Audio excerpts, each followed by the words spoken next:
Shalom, shalom. It's your brother here, Ezra ben Khazar, the Hebrew, matter of fact. I'm here with another quick video. I just wanted to do a dive into some of the references that are available detailing the practice of Judaism, more particularly rabbinical Judaism among Khazars. First and foremost, I want to give a shout out to the brother Kevin Allen Brook, I believe his name is. Yeah, Kevin Allen Khazaria. He made a book, The Jews of Khazaria, and he also has a very great website. As far as I see, he's one of the leading scholars on Khazar history and Khazar Judaism. It's only a few that you have out here. Shout out to Arthur Koester, the OG. Let's get into some of these quotes that we have. So first we have Christian Savlat in Expositio in Metatheum Evangelistium. In the year 864, he writes, "At the present time, we know of no nation under the heaven where Christians do not live, for Christians are found in the lands of Gog and Magog, who are a Hunnic race and are called Khazari, circumcised and observing all the laws of Judaism. The Bulgars, however, who are the same 7 tribes as the Khazars, are now becoming baptized into Christianity." Okay, so we see this is from a Christian perspective, this quote here. And we see at this time the lands of Khazaria were already identified with Gog and Magog. When he speaks of the Bulgars being of the same 7 tribes as the Khazars, we know from the Khazar correspondence that he's talking about the sons of Togarmah. So we are linked in with the lands of Gog and Magog as being sons of Gomer and Togarmah. So that's interesting to see here. But what we also see from this quote is that the Khazars are circumcised and observe all the laws of Judaism. But the Bulgars, who we know were more Islamicized, are also becoming baptized into Christianity. You had 2 tribes of Bulgars, or should I say 3.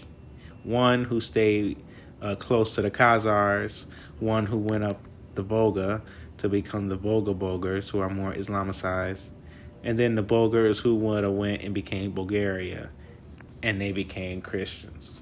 So let's go to the next quote. This is Ahmad ibn Fadlan in his travelogue in the year 922. It reads, "The Khazars and their king are all Jews." So here we see that the Khazars and the king were all Jews. This is the noble caste and all the nobles within, all the higher rankings, all of the military officials like the Bek, which is that dual kingship in Khazaria. There were 2 kings. You had the king who was more symbolic, like a spiritual leader, but then you also had the king who did most of the work out, especially military work, which is the Bek. All of them would have been Jews, and people would have followed. Just like if we look at other kingdoms around the earth, the people follow what the kings do most of the time. Look at the Volga Bulgars. The head of the Volga Bulgars wanted to become Islamicized. The people became Islamicized.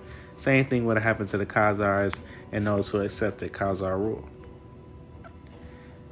Let's go to the next quote.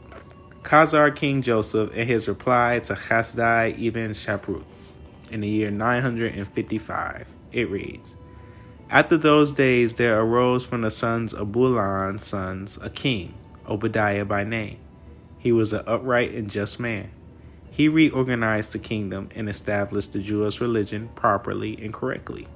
He built synagogues and schools, brought in many Israelite sages, honored them with silver and gold, and they explained to him the 24 books of the Bible." the Mishnah, the Talmud, and the order of prayers established by the Khazars. He was a man who feared Elohim and loved the law and the commandments. So this is a beautiful quote, because this one is from the Khazars themselves, in the correspondence written by clearly a Jewish member of the court of the Khazars, who we see were in the court of Khazars. Jews were a part of the court of the Khazars even before their conversion. Maybe we'll get into that in another video. But here, and contrary to the last video and what we read in the encyclopedia, King Obadiah strengthened Talmudic religion in Khazaria. He strengthened Mishnah, Talmud, and the order of the prayers, which even according to some of my associates, say is like the more Romanite tradition. So these things are interesting to see, and these are things that if we want to reconstruct what the Khazar Judaism may have looked like in its most zealous form with King Obadiah's reforms, that's what we would look into. So let's get into the next quote.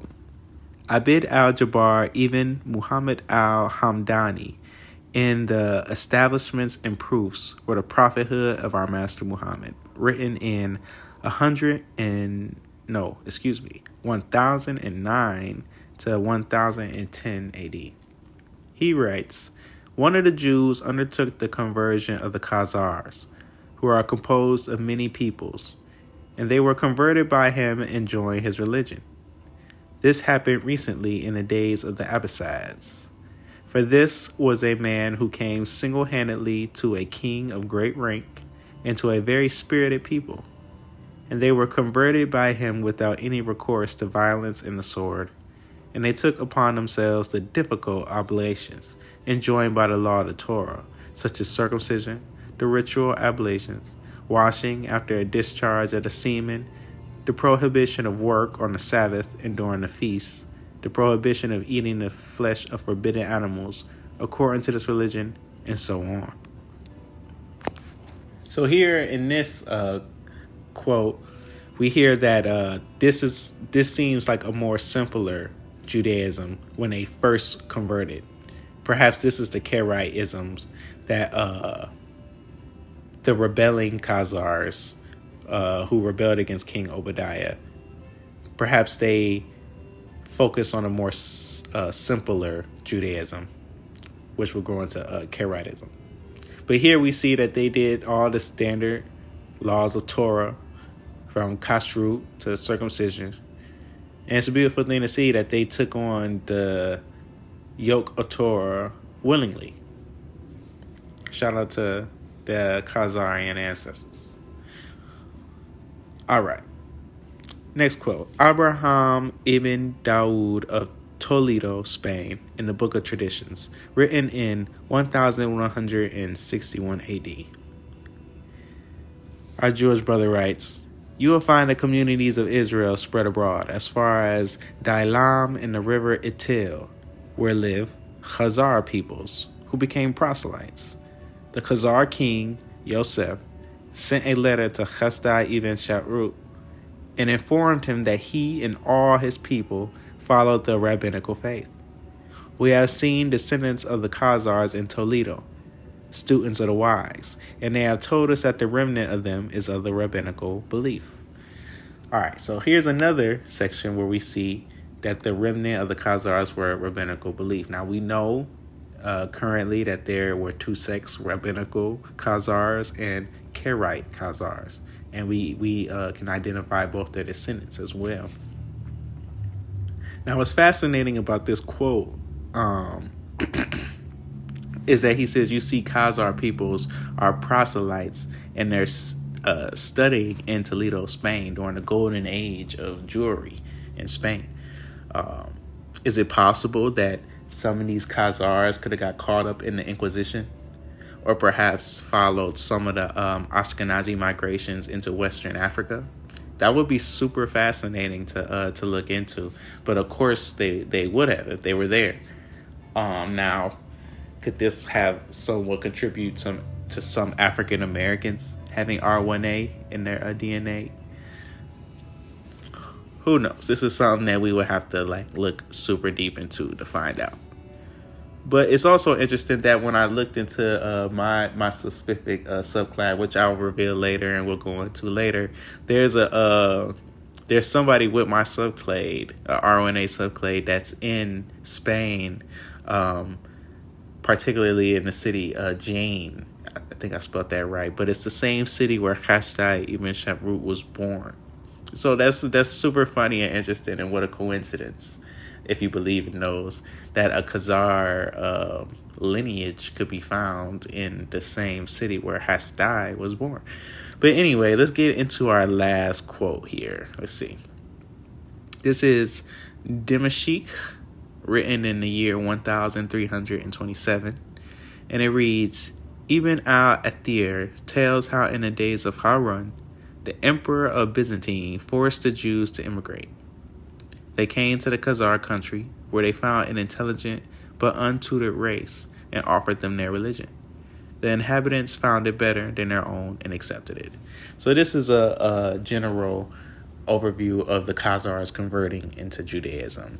Jews came into Khazarian territory in mass, where they embedded themselves within the population and traded knowledge, traded secrets, secrets of agriculture, secrets of trade, and taught us about their Elohim, who appeared in a dream to the king Bulan. We'll get into that story later.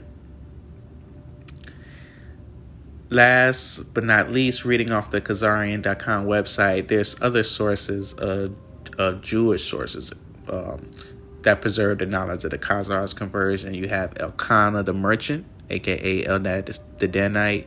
You have the anonymous letter of the Shechner letter. You have Hasdai Ibn Shaprut, King Joseph of the Khazars, Yehuda Halevi, Rabbi Yehuda al-Barceloni, Rabbi Abraham ibn Dawood, Rabbi Moses ben Nachman, aka Nachmanides, Rabbi Shem Tov ibn Shem Tov, Rabbi Gedalia, Yeshek Akrish, and Rabbi Yehuda Moscato. More things that's written on the website. Let's read here. It says, an excerpt from Rabbi Moscato's book called Yehuda.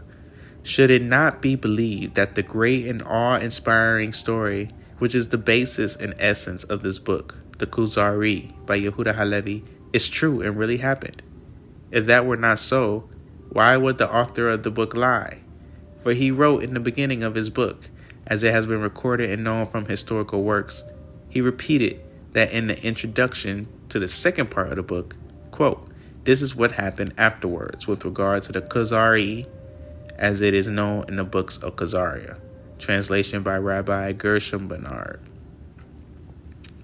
So yeah, he's speaking on the truthfulness of the story. As why would Yehuda Halevi lie? I've also seen other historians, particularly other Jewish historians, is one that comes to mind. I think Professor Shaul, but he denies that Khazars became Jewish at all. But I'm pretty sure this is because of the anti-Semitism, which we want to reverse by celebrating and also separating Jews from Abraham, Jews who were Jews before Khazaria, and separating them from Jews from Khazaria, and representing Khazarian Jews as a separate people. And that's where I will end it here today. Let's end it with this excerpt from Hasdai Ibn Shaprut's letter. He said, we live in the diaspora and there's no power in our hands. They say to us every day, every nation has a kingdom, but you have no memory of such in all the land. But when we heard about my master, the Khazar king, the might of his monarchy and his mighty army, we were amazed. We lifted our heads, our spirits returned, our hands were strengthened, and my master's kingdom was our response and defense. Were it that this news would gain added strength, for through it we would be elevated further. Translation by Rabbi N. Daniel Korotkin. So here we see the profound respect that Chasai Ibn Shabru had for the Khazar kingdom when he heard of the authority they had in their Jewishness, and this peace can come back again. Woe to the anti-Semitic rhetoric, as we've seen that Jews were always accepting converts, as we see Uriah the Hittite, one of the realest Israelites in the scriptures. But I want to leave y'all with that, and I say shalom. Enjoy the quotes, and we'll get into it more later. Like, comment, and subscribe, and leave some comments if you have anything to add. And shalom, and shout out to my Khazarian brothers and sisters. Peace.